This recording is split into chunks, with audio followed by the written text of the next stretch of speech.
How's everybody doing tonight? Hopefully, everyone had a great Thursday. Uh, a lot of fast moving news in college football today. I did a video earlier. I got some information on, you know, Notre Dame, Miami gaining AAU status. How does it? How does that affect college football realignment in the future? Are there other teams in the having these backdoor conversations with other conferences? I think there's a lot going on that we don't know, we don't understand. And also, coming out of the last day of the SEC meetings, it's been announced that the SEC will stick with an 8-game schedule. Now, I did a show last night. I heard a couple of days ago that it was a distinct possibility that the SEC was going to stick with 8 games. A lot of that has to do with the TV contracts. Right now, Disney, ESPN, they're only paying the SEC for 8 games. They're not paying the SEC for the 9th game. And the TV contracts aren't actually going into negotiations, or the new deal is not going to come out till 2025. So it wouldn't have made a whole lot of sense for the SEC to go to a 9-game schedule next year. Now, I know a lot of people are a little upset about this. They wanted to see the 3-6-6 9-game schedule, keep some rivals, instead of going to the 1-7-7 where you would have lost some rivalry games. Probably the Auburn, Georgia. What an 8-game schedule is, we don't know yet what it's going to be because there will not be divisions. So you're not, like next year, I'm not sure South Carolina would have Texas A&M back on their schedule next year. I think it's just going to be a random 8-game schedule. You're going to play your schedule. We may have some different West teams on our schedule, but I don't think it's going to be where you're not going to see a schedule where South Carolina's playing the East, or Alabama's just stuck with the West. I think it's going to be a mixed up schedule. I know in the title of the show, how would a 8-game, 9-game schedule affect South Carolina? Well, I also saw they announced that with the 8-game schedule, the teams that do not have an outside Power 5 rival game will have to at least play one Power 5 game against whether it be a Big 12 or a Big 10 or a Pac-12 or ACC team. You have to play at least one. Well, now South Carolina already has their one. We have Clemson. So we have Clemson on our schedule. We'll see what the schedule may be. Like I said, I don't know if we'll have a Texas A&M that we have every year out of the West. I don't even know if we'll have the same as far as Florida, Georgia. We don't know what that schedule is going to be for anyone yet. No one knows what their schedule is going to be for 2024, especially with the not having an East or a West division. You could have a schedule of a lot of teams you haven't played. I still think South Carolina will probably end up with some Kentuckys, Tennessees, maybe even Georgia on the schedule. But maybe we get some Ole Miss or Mississippi State. Arkansas may be back on the schedule. We just don't know what the schedule is going to look like. But like I said, I did a show on this last night because I kind of heard this coming, that it was going to stay with 8 until the TV contract was up, and then the negotiations was going to start for the 2025 season, where the SEC may still decide to go to a 9-game schedule. That's the whole point of the 2024. A lot of people didn't believe me when I said it. I'm telling you, it's going to be an 8-game schedule, 2024. TV deals, contracts, SEC's not going to give away a game. But they also want to see how the 12-team playoff is going to work. Why jump to a nine-game schedule when you don't even know what the 12-team playoff or how it's going to work? So you put that into the same year. So now you got a 12-game playoff, plus you just stick with your 8-game schedule, play your games. like I said, we got Clemson. We know we have Clemson next year. That's our outside Power Five opponent every year. So, but how you doing, Mr. Joy? I got you, buddy. I just wanted to get your opinion on this whole blow up. Now people are all upset that they didn't get a 9-game schedule, but we know with TV contracts coming up, negotiations out there for ESPN. It gives ESPN, Disney a year to come up with a contract and an amount of money that's going to fit the SEC for those ninth games on everyone's schedule. Also in there, with the news that's coming out right now, I think there's even been some college realignment talk out in the Big 12 about adding teams. I heard a little bit about that today. And like I said, the Notre Dame, Miami getting the AAU status. Now Arizona State was another school that stepped in, and now they have AAU. Are there? I'm just curious if there's going to be a lot more movement in 2024 than a lot of people think, and that may be why also that the SEC decided to hold off on doing anything else with their schedule, just in case there are some teams that are moving. You know, if Miami, Notre Dame, if they all sign up to go to the Big Ten, does the ACC disappear? And then the SEC looks and goes through, and maybe they sign North Carolina, Clemson, one of the Virginia schools. I think there's going to be a lot of movement because once these teams start moving, you're going to break TV contracts. So you can probably jump conference to conference once all this, because granted rights just kind of go away at this point. But anyway, I want to get back to the South Carolina show, and we'll discuss the rest of this and you guys always make a comment here in a few minutes. I'm just going to roll through a couple things that I want to go through tonight.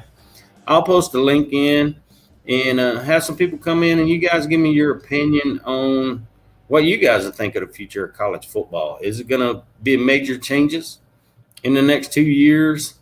But I wanted to talk about the effect and what it would have on South Carolina if they had gone to a 9-game schedule, but they didn't. It's been announced. So I actually entitled this show prior to that information coming out. So that's why I had it there. As a South Carolina fan, the 9-game schedule, to me, it does make sense that you get to hold on to some rivals. For South Carolina, it doesn't really affect our rivalries because we don't have what I would consider a true SEC rivalry. They gave us Texas A&M as a permanent opponent from the West. South Carolina and Texas A&M have absolutely nothing in common, honestly, in my opinion. And I've heard Mark talk about this quite a few times on some of his shows, and he's right. Texas A&M and South Carolina actually have nothing in common. The only thing I can say about us playing Texas A&M every year, we haven't performed against Texas A&M up until last year. We beat them, but we all know Texas A&M didn't perform well last year. So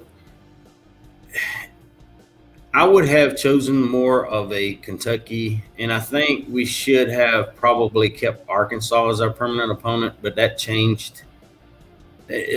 We just had a little bit more of a rivalry going with Arkansas than we've ever had with Texas A&M. And people say, well, that's because you never beat Texas A&M until 2022. No, we just don't have a rivalry with Texas A&M. You can't build something out of nothing, and there was just nothing that South Carolina or Texas A&M were going to ever do to make a rivalry game. But we'll move on from that. I really do just want to get on to some South Carolina stuff and go through some recruiting stuff and look at our, it is the summer of Shane Beamer. Shane Beamer has been the king of June here at South Carolina for the past, since he took over, the past 2 years. He loves to keep us up late during the month of June, just watching our Twitter feeds and Facebooks or Instagrams or whatever. I don't know what it is. He just does not like to let South Carolina fans sleep. Even going back to when Spencer Rattler committed to come to South Carolina as a quarterback. I mean, he's up 10, 11 o'clock at night putting out tweets for welcome homes. And yeah, everybody was on pins and needles. And he put you on the edge of your seat. Like, okay, what's next? Who's coming next? What are we doing? The excitement that he's built in the fan base is an excitement that we haven't felt since the Spurrier days and winning 11 games and getting the SEC championship game. It's just a new breath of fresh air that we haven't had for a long time in South Carolina. And I really appreciate the job that Shane Beamer does. I mean, a lot of people, if you're outside looking in and you don't really keep up with South Carolina football and the team and what's going on, he's always out here giving us information, giving us hope. Of course, you say, well, every coach does that, but he's really in tune with the fan base. He tours around the state. He talks to South Carolina and the fan bases. And oh,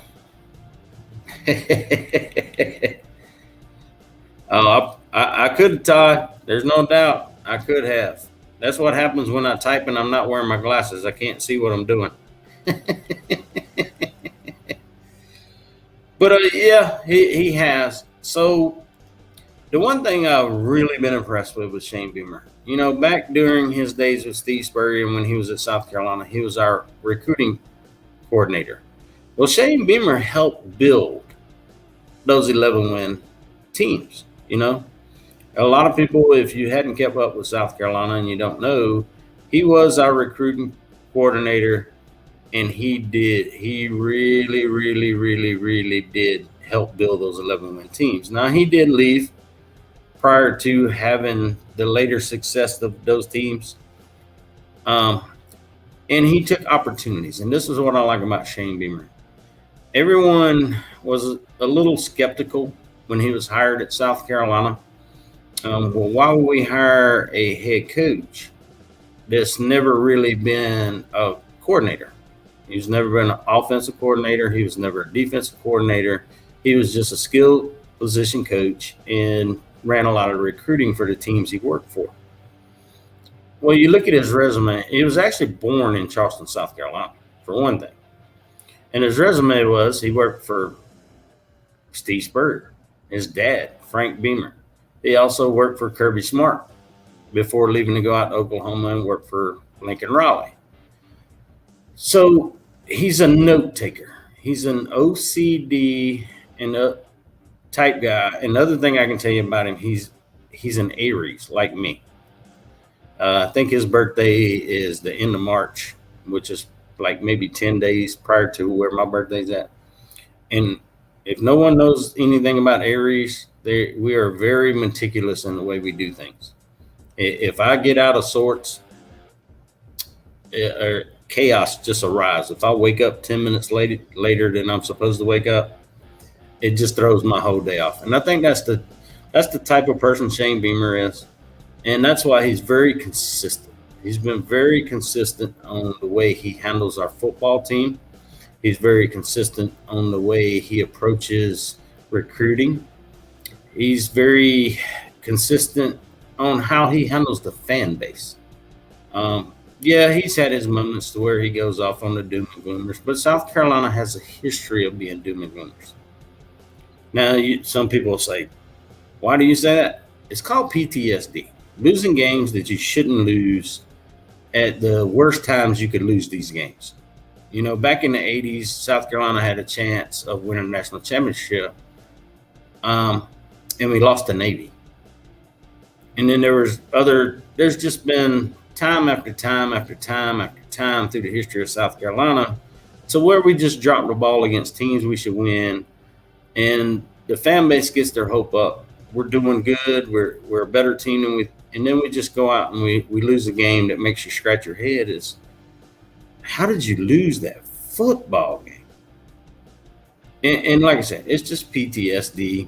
South Carolina fans, let's get past our PTSD. Let's give Beamer a chance. Let's don't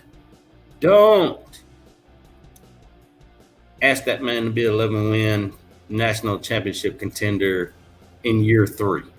Let's temper our expectations. We know we have talent on our roster. We can look at our recruiting and what he's done since he's been at South Carolina, and we're getting ready to touch on recruiting.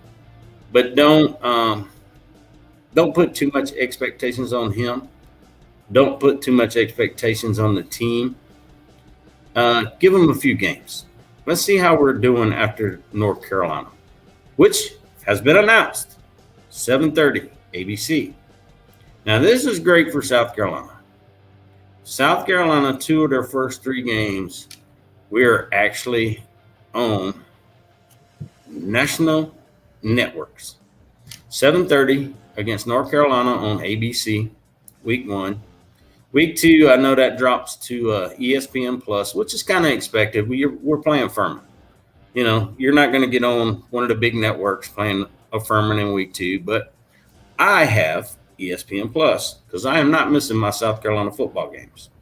And I'll also be doing watch-alongs for all the games if you guys want to come join me. I get kind of entertaining sometimes when South Carolina plays. If you don't believe me, my wife, Mama Tori, is right here in the chat. She'll be glad to tell you. I can get pretty animated during a South Carolina football game. Also, week 3, CBS, 3:30 game. South Carolina gets, and this is the last year of CBS. That's why I'm excited for this game. I don't know if we'll get another CBS game. I think there's looks that maybe we end up, depending on where we're at and what our schedule is. If we're 3-1, say we drop the game to Georgia. If we're at 3-1 going into week 5, Tennessee and South Carolina may be a CBS game. I have heard that come through the grapevine. So that would be really exciting to have Tennessee and South Carolina. 3:30 CBS. Or I'm sure if I had to guess, if it's not that, will be a primetime ESPN game. I don't know how many night games they like to do at Neyland Stadium, but I would think it would be I don't look for it to be a 12 o'clock kick. I would look for that to be a primetime game. ESPN if it's not CBS at 3:30. But speaking of that, let's talk about recruiting a little bit with Shane Beamer and what he has actually brought to our state. He is actually winning the state of South Carolina in recruiting. Now, everyone knows that Clemson went on a run. They beat South Carolina 7 games in a row. South Carolina went down. We weren't competing. But in the process of that, what we did is we lost winning our own state in recruiting. And Clemson went on a run where they built trenches, defensive linemen, offensive linemen, and everybody that loves college football understands the trenches is where you win football games. Now, Shane Beamer's come in, and these 2023 recruiting class full of offensive linemen, full of defensive linemen. 2024 starting off the same way. So I kind of wanted to go through and get a lot of comments on our 2023 recruiting class and talk about some of the kids and where they're from and give some recognition to the kids that are from South Carolina that are actually highly ranked nationally and put a little highlight on our South Carolina football team. You know what I mean? And our high school football. It's better than a lot of people give us credit for. Yeah, South Carolina is a small state. Just remember this, 2/3 of the fans in South Carolina are Gamecocks, not those little orange people up north or up north of the state, excuse me. So I kind of want to look at it right now, 2024, through all the recruiting services. I looked this up earlier. If I can get my phone to open up. But overall, somewhere in there, we're ranked around 10th, depending on what recruiting service you look at. On 3, they still have South Carolina up at 6. 9 total commits, 8 4-stars, one 3-star. We did lose a commit, offensive lineman, 3-star kid out of Maryland, decommitted a couple weeks ago. But our blue chip ratio right now in college football with our commits is actually second to Alabama. Alabama is at 100% blue chip ratio, where South Carolina is at 89%, which you would say that is awesome for a South Carolina football team. No one really likes to give South Carolina a whole lot of credit or Shane Beamer. Everyone always wants to look at us as the little brother. We are not the little brother. South Carolina is the flagship university for the state of South Carolina. We have the largest fan base in the state of South Carolina. We have the largest alumni in the state of South Carolina. We're not the little brother. We just haven't performed the way we should have in college football. But I think the investment coming from the university, the people that are now in charge, the Ray Tanners, the AD, the investment that they have made to grow this football program is a lot more than we've ever seen before. There's a lot of rumors going around about developing around Williams-Brice Stadium. A lot of people are going to spend a lot of money to build a fan experience, hotels, better parking, everything that is designed for South Carolina to grow. And we're going to have to grow. If we want to have our name thrown in with the elites, or what they call the blue bloods, the elites in college football, you got to show that. You have absolutely got to get out there and invest the money in this program, invest the money in the area around our university, around our stadium. You want fans from other fan bases that come in and play South Carolina. When they go there, you want them when they leave say, hey, I'm going back to another South Carolina football game. I can't wait to get back to Columbia, South Carolina and go to Williams-Brice Stadium, because the experience around that stadium that you can get, you will not find at any other football stadium. Because you're definitely not going to get a more hardcore, drug through the weeds, dedicated fan base than you'll find in South Carolina. Believe me, we've taken our beating, but we still love our football team. We've gone through rough years, and a lot of football teams go through rough years, but we just, when you got a team in the same state that's winning national championships and you're supposed to be the flagship university, you take your beatings. You really, really, really take your beatings from that fan base. But anyway, back to recruiting. Right now, like I said, On3 has us still ranked 6. And I kind of trust the On3 because I think they take into consideration of all the other rankings, whether that's 247, Rivals. They put them all together and they do more of a consensus. I can't even say the word right now. But they put everything together, and that's how they kind of look at it. They have South Carolina at 6. Great for 2024. And this is, like I said, in the title, Summer of Beamer. June's here. Mini camps are starting. A lot of kids are going to be coming through the university in the month of June. And a lot of fans, hey, we don't get no sleep in the month of June because we're waiting on those welcome homes, right? Always waiting on those welcome homes. It kind of bleeds in a little bit into July, but we never sleep during June. We're waiting on that welcome home tweet from Beamer coming up.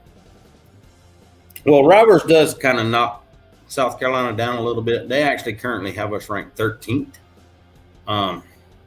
Not sure where their grading differs or how they grade kids.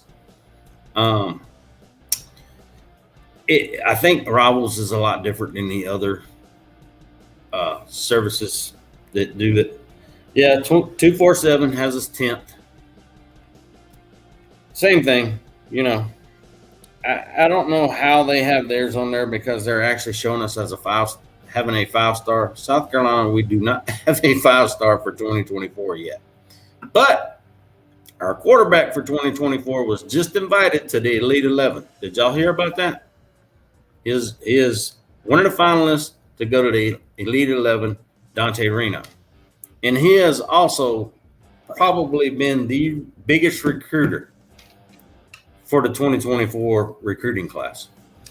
You never can get on Twitter, Instagram, or anything else, and that kid's not on there recruiting players to come to our university.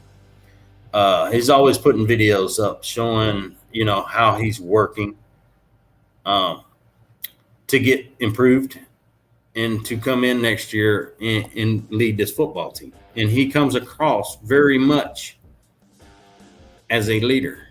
How you doing there, Mr. Tim Prangley? The West Coast USC man up in here with us. How you doing there, Tim?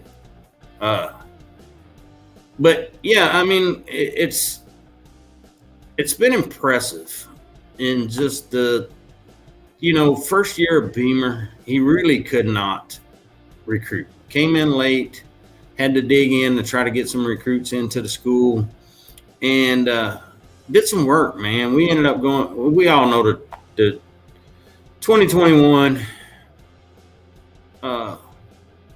the quarterback carousel we played, and then to overachieve the way he did with what he had on that football team. People left after Muschamp was fired. We had guys just either leave early for the NFL or transfer out. Beamer built a team out of nothing. I mean, he really did go in and build. What's the old saying? He made some sugar out of poop. He did. And we overachieved. And then last year, to bring in Spencer Rattler, and everyone's going to give, I think Spencer Rattler's not getting a lot of credit that he deserves. And he had some rough games last year. But a lot of that was not on Spencer Rattler. A lot of that was on the offensive line. If you really focused in on watching South Carolina football games, Rattler was running for his life on a lot of occasions. And you know what happens to a quarterback when they're doing that? Happy feet. They get happy feet. They run first. They stop trying to throw the ball. They just happy feet. And our offensive line did not help that. Another thing, we couldn't stop the run on defense last year. So he's just trying to win games with our defense not performing at its best. Now, pass defense, we were very good. We were in the top 30. We were somewhere around 30, between 30, 35 pass defense last year in the nation. But when you're 120th in rush defense, that's not good. That last year, as far as our rush defense, we have got to perform better this year. Now, we did make some changes at defensive line coach. Jimmy Lindsey decided to move on to LSU. And South Carolina went out and hired an actual South Carolina football player. I always mess his name up. Travian Robertson, former South Carolina player. He was at Georgia State, and then last year he was actually at Tulane. And we know Tulane performed very well last year. Now, I don't know how well their defense performed, but I can tell you this. They won a lot of football games. I think they were 10-2. We all remember Tulane. I'm sure Tim Prangley remembers Tulane. Don't you, Tim? But so he's now at South Carolina, and our coaching staff, the grade for the coaching staff actually moved up. When Jimmy Lindsey left and we hired Travarian Robertson back, the grade on our coaching staff actually moved up. So hopefully that will be much improved this year, and we can stop the run. Now, I do know we, in some positions, I think a lot of people are still kind of nervous and scared. Offensive line, I think we're in on another offensive lineman, JUCO kid that we may get.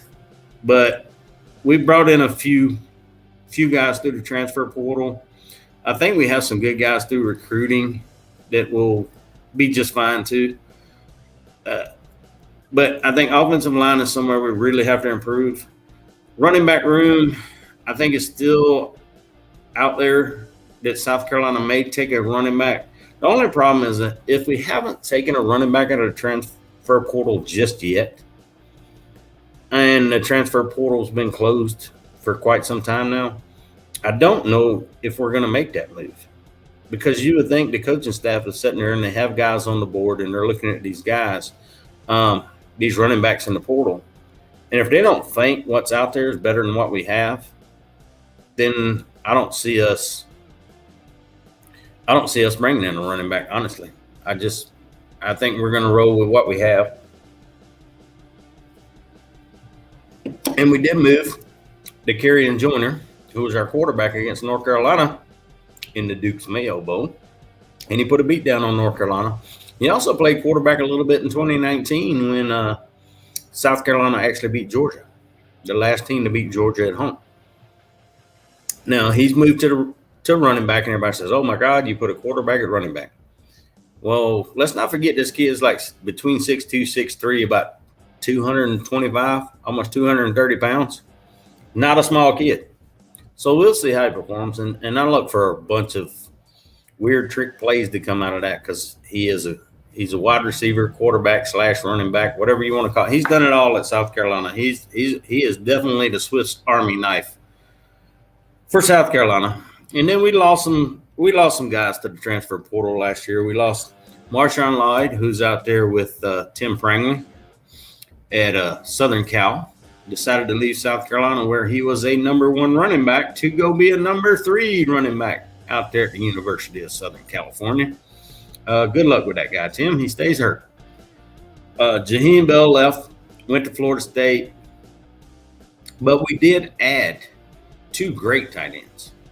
Of course, Trey Knox coming from Arkansas. I think Trey Knox had 6-7 touchdowns last year. He's 6'5", 240, 245, a man amongst boys. He only had about right around 300 yards in receiving last year. I would look for him to be a plus 500 guy at tight end for South Carolina. Josh Simon, that came in out of Western Kentucky, another kid that looks like a man amongst boys. He's somewhere in that same range, 6'4", 6'5", another 245, 250-pound tight end, good blocker. I think we gained a ton in what you call a true tight end in blocking. Now, we lost Austin Stogner, decided to grad transfer back to Oklahoma. I think coming in, we had a lot of expectations for Austin Stogner. And we thought he was going to be a much better tight end than he turned out being last year. And I don't know why. I mean, I don't know. You think coming in from Oklahoma with Spencer Rattler that they would have had a little bit more of a better feel for each other. But it just never seemed to work out. And then we lost Nate Atkins. Also, a lot of people don't remember Nate Atkins. Yeah, one of the most amazing catches in college football last year. Good old one-handed grab, and he got the you got moss gloves. But we did. I think we improved in the tight end room. Of course, Rattler coming back. I expect a much better Spencer Rattler than last year. New offense coordinator, Dowell Loggins, that came in from Arkansas. He's changed the play calls. I think our kids were a lot confused, and we saw it last year in interviews out of Rattler and some of the other players. The play calls were just too long. It was like reading a dictionary instead of something fast they can understand, and letting the kids go out there and just play football, make their reads, and let Rattler read off of what he sees them doing. That's how kind of like the Josh Heupel offense. It's a wide receiver read. The wide receiver reads the DBs, and then they make their decision on what route they're going to run. Quarterback decides to read the wide receivers, and that's how he throws it. And Hendon Hooker was really good at that. So I expect Rattler to have a much better year than he had last year. Keep down the turnovers. Run when you have to run, but don't run when you don't. Hopefully the offensive line holds up for him. Like I said, the running back room, we have some guys. We'll see. It's still a worry. Wide receiver, course, we're returning Juice Wells, one of the top wide receivers in the SEC last year, had over 900 yards. He's not getting a lot of respect this year, but I think he thrives on not getting respect. And then we brought in Eddie Lewis from Memphis, another kid, I think 700-yard receiving last year, great on special teams. Along with returning Amarian Brown, who was with the team last year, Xavier Leggett, who's a very big kid. He looks like he's a daggone tight end that plays wide receiver. And here he is, the month of June, showing up, our 5-star freshman, Mr. Nick Harbor, who is, I don't know if he may be the most hyped 5-star, or I guess not say hype, but maybe he's the biggest 5-star as far as bringing excitement to the University of South Carolina, probably since Jadeveon Clowney. I mean, a lot of expectations are put on this kid. He's a world-class sprinter, wants to run into Olympics, 6'5", 225, and just blazing fast. He's going to be a touchdown machine. Now, how many yards he's going to get, I don't know. He's a freshman. Don't put too much pressure on a freshman. But I think he's going to be a very good player. He's going to bring a lot of excitement around the program. He's also friends with a visitor that's coming on the 23rd of June, who is the number one recruit for 2024, Dylan Stewart, out of the same area up there in the DMV area. So let's keep these connections, let these kids recruit kids, and hopefully we can land another surprise guy in Dylan Stewart like we did with Nick Harbor, because everyone thought Nick Harbor was going to Oregon. A couple other guys from that area also to play with those guys. Desmond Umianzulu out of the DMV area, 4-star defensive end. Expectations for him are very high this year. And that's kind of why I wanted to kind of go through our 2023 class and let the Gamecock fans out here kind of tell me, who do you think is going to impact our team the most as a freshman? Of course, we know there's a lot of guys that are going to get red-shirted. But we also know there's some guys that are going to play because we're weak in those areas, right? Or we need depth, as I would say. And Desmond Umianzulu is one of those guys. He's a defensive end. You know, we lost Jordan Birch to Oregon last year. Jordan Strawn will return. He got hurt in the Arkansas game, so we really didn't have him after Arkansas last year. And he was a 10-sack guy coming in from Georgia State. You know, he had 10-plus sacks the year before at Georgia State, and then he got injured against Arkansas. Linebacker, another question at South Carolina, Mo Cabo returns. He was another guy that had an injury at Arkansas. Didn't get to play all year, but prior to that, all the expectations was for that guy to be the leader in our linebacker room. This year, Stone Blanton, this is a guy we brought in. He out of Mississippi. He was learning the game last year. I expect bigger things out of him this year. He was a baseball player. He wanted to play both sports. He decided he was going to stick with football. So I expect big things out of him. If I look at a freshman in that linebacker room, this is one of the guys I think is going to be great for us. There's a guy named Pup Howard. He's out of Jacksonville, Florida. Enrolled early last year. He got to practice with the team for the bowl games. So he's a little bit ahead of everyone else when it comes to the football team, the coaches, the workouts. Like, he's beefed up. Everyone said, oh, man, we need to move him to defensive end. No. Leave him at linebacker. We need speed at linebacker. We've struggled the last couple of years of finding fast linebackers. Leave him at linebacker. We haven't had a good, what I consider a great linebacker. Ernest Jones went to the Rams, got his Super Bowl ring. He's probably been the last really good linebacker we've had since Eric Norwood, in my opinion. So leave the linebacker room alone. Leave Pup Howard where he's at. That kid will be very impressive this year because he's definitely going to get playing time. Offensive lineman, we have some great young freshmen.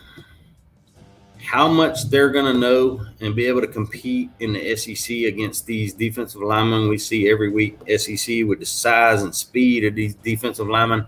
I don't know if we're going to have a true freshman that's going to make a huge impact on our offensive line. Now, we hope we do, because we got one of the best in America last year in Marky Anderson, right out of South Carolina. He could be a player before the end of the season, depending on how healthy we can stay.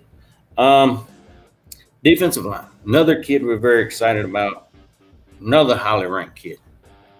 Xavier McLeod out of South Carolina, defensive line. Everybody wanted this kid. Georgia wanted him. Alabama wanted him. Clemson wanted him. Everybody wanted Xavier McLeod. He came to South Carolina. These are these welcome homes I talk about we stay up and watch for in the month of June and the 1st of July. When we get through all these mini camps and visits and all that, we're waiting on these welcome homes. Now, the kid won't always announce. So we may sit here another month or two waiting for the kid to tell us that he's coming to South Carolina. But the excitement of it, I mean, Beamer has a plan when it comes to when he announces these welcome homes. It is definitely laid out that he has a plan. Another impressive kid came in, and it's funny, he really wasn't offered by South Carolina. South Carolina came in late, but he's a South Carolina kid. Lenore Sellers at quarterback. Now, the spring game, this kid outperformed pretty much every quarterback we had on the roster, with the exception of Spencer Rattler. For a true freshman, what we saw out of him. Now, I'm not going to say Lenore Sellers is coming in and he's taking over the world and he's going to be a true freshman starter if Spencer Rattler gets hurt or something like that. I'm not making that prediction. I don't want to put too much pressure on the true freshman kid. But he's a big quarterback. He's got an arm. He can run. I'm excited about the future at quarterback at South Carolina with this kid. If you guys don't know who Lenore Sellers is, go look him up. Go look at the South Carolina spring game. You'll figure out really fast. South Carolina has a kid in that quarterback room that's very young that's going to be very, very good. So he wasn't hyped as much. Not the big 5-star guy, but just go watch him play in a football game. Watch his high school film. He is a real football player. I just want to, there's some guys on this list from 2023, and I'll break it down later. I can't run the show too late tonight. Mr. Mark Rogers was nice enough to let me run on both channels, but Mr. Mark Rogers also has a 8 o'clock show. So I'm going to run this show as long as I can run it up until I have to give him his channel back. And please, everybody, once this show is over, just stick with Mark Rogers. If you're in on the South Carolina side, switch over to the Voice of College Football, the big channel with Mark. Him and Mr. Tony Altamore have some great things coming at 8 o'clock tonight. Mr. Tony was kind enough to show up on my show Monday night. I appreciate that man for doing that also. But they do have some great things coming tonight at 8 p.m. So once I shut down, stick with those guys. If you're on the South Carolina channel, switch over to the big channel with Mark. And like I said, I appreciate everyone that shows up, that goes through these shows with me. I'm new. I'm learning. We're going to get better. And I'm going to get some guests lined up on here, hopefully some really good ones. I've been in contact with a few people to get some great surprise guests on here. And one of these days, I might actually get Mr. Mark Rogers to come on here and talk South Carolina football with me and his power rankings that he did on South Carolina. And when he's not, but he's a busy man. Man's always got shows going. Couple other guys I guess I'll bring up and we'll go through a little bit. Like I said, in transfer portal, Trey Knox coming in, Josh Simon coming in. Those were very exciting transfers. Eddie Lewis from Memphis coming in, exciting transfer. You know who we have, Juice Wells. Everyone knows Juice Wells from last year. He's the guy that just cooked Tennessee and Clemson. 900-plus yards. I agree, Tim. Let's do it. USC versus USC home and home. Absolutely. I'll go for it. I'm not as much of a Southern. A lot of people make a big deal out of the who's the real USC thing. I really don't have a lot of hate for Southern Cal. I think Reggie Bush needs his daggum Heisman Trophy back. I think that would good. I've seen a lot worse things happen, and they haven't penalized schools for what they did to Reggie Bush. Um, like I said, we brought in quite a few guys. It is the summer. It is the boom month for all schools. You know, this is when everyone has their recruits coming in. Um, this is when they have their little mini football camps. It, I'm sure. I don't know. To me, this month of June and the 1st of July. I get just as excited as the couple weeks just before the games start. I love this recruiting, and I'm really learning to dig into these recruits and watch video and just I love recruiting, man. Everybody's just like, you know, a lot of people won't talk about recruiting. I find it exciting to watch these young kids get their opportunities to play college football. You know what I mean? It's just, it brings out, maybe it's the dad in me or something. It just brings out the excitement in me to see the excitement in these kids when they're at these schools. They're looking at their future. And it excites me to see the excitement in these young kids' face. And like I said, my wife, Mama Tori's in here. She'll tell you, it's like, hey, he never stops talking about college football in this YouTube and his YouTube channels. And this is what he does on the phone all day, talking to different people about college football and trying to set up shows and do videos. And I do, man. I just get, sometimes I lose my words and I can't really talk. I get so excited when I start talking college football. But yeah, I think we've been in here for about 50 minutes now. I want to make sure I give Mark his channel back, give him a little bit of time to get his show and stuff set up to give it to do his voice of college football. I do just want to say I want to thank everyone that's been here, that has hung out with me, watched the show, supported me. Like I said, I do have a different channel. It's called The Twisted Tailgate Sports Talk. Everyone calls me Rooster. You can call me Rooster. My real name's Kevin. You can call me Kevin. You know what? As long as you're coming, supporting me, you know, you guys are spectacular. And Tim, I do want to get you on the show, one of my shows whenever you have time, buddy. Absolutely. We'll talk some USC versus USC. But I do like your analysis and your breakdown on college football. And I think Tim, we all know there's some things coming in college football that just hasn't been announced, hasn't been really leaked out. But I guarantee you, we all know there's some discussion somewhere with some football teams that are going to make some moves with these new TV contracts coming up. And like I said, I did a show last night. I don't know if you guys heard this earlier, but I did a show on my channel last night, and I told a bunch of people, I heard a couple of days ago that the SEC was not moving to a 9-game schedule. The biggest part of that was the TV contract. ESPN and Disney are not paying for a 9-game SEC schedule. So you would be basically giving them a bunch of free football games. The TV contract 2025, and when it's renegotiated, they'll have to pay for those games if they want the SEC to move. The 9-game schedule is not dead. It's just dead for 2024. So 2025, if they want 9 games, they're going to have to pay for 9 games. But I also see that this may be another opportunity for some expansion. Because if you're going to wait that year, you're going to have those backroom conversations. You're going to make those deals.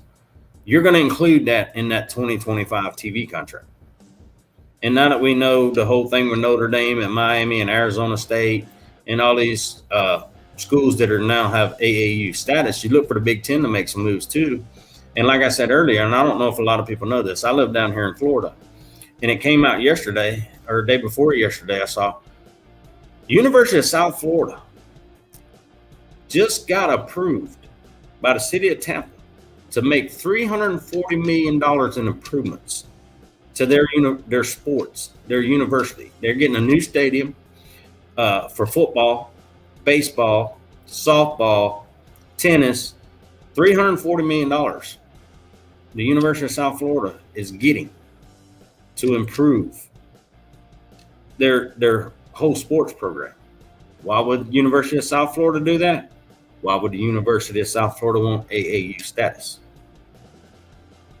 I mean, is it a coincidence that it's all kind of coming together that they get AAU status within 2 days, and a couple of days prior to that, they get $340 million to improve their facilities? Maybe. Could be a coincidence, but it's a big coincidence. But like I said, everybody please like, subscribe to the channel. Love all you guys that came and hung out with me tonight. I do. I really appreciate everybody. Like I said, hit the like, subscribe. I'm going to go over here and give Mr. Mark Rogers his channel back and send him another thank you for allowing me to do this show. Every Thursday, I'm going to do this show every Thursday for South Carolina. We are really trying to build the South Carolina channel here at the Voice of College Football. And it is the off season. We really hope this thing's going to take a boom. Now that recruiting is going to fire up and you're going to get a lot of commitments coming during the summertime. And then, you got SEC Media Days upcoming. And then we got the season. The season's going to be here before we know it. I'm excited about our 7:30 start against the North Carolina Tar Heels on ABC Week 1. And like I said, appreciate you guys. If you don't mind, if you're not subscribed to my other channel, like I said, it's the Twisted Tailgate channel. Please go over, like, subscribe. I just built that channel back in January. I'm up to a little over 190 subscribers. I'm trying to build that little channel too. I have some fun shows over there, here and there, and love for you guys to come hang out with me. And yeah, I'm gonna get on out of here. Appreciate you for hanging out with me tonight. You guys made the show go by fast and fun. Been very, very, very fun. Thank you, Tim. Like I said, I want to get you on here one night. We'll do a little USC versus USC sports talk, because I do like your input, buddy. You have some, you got some knowledge. But thank you guys. Appreciate you. See you next Thursday. Same place, same time. Peace.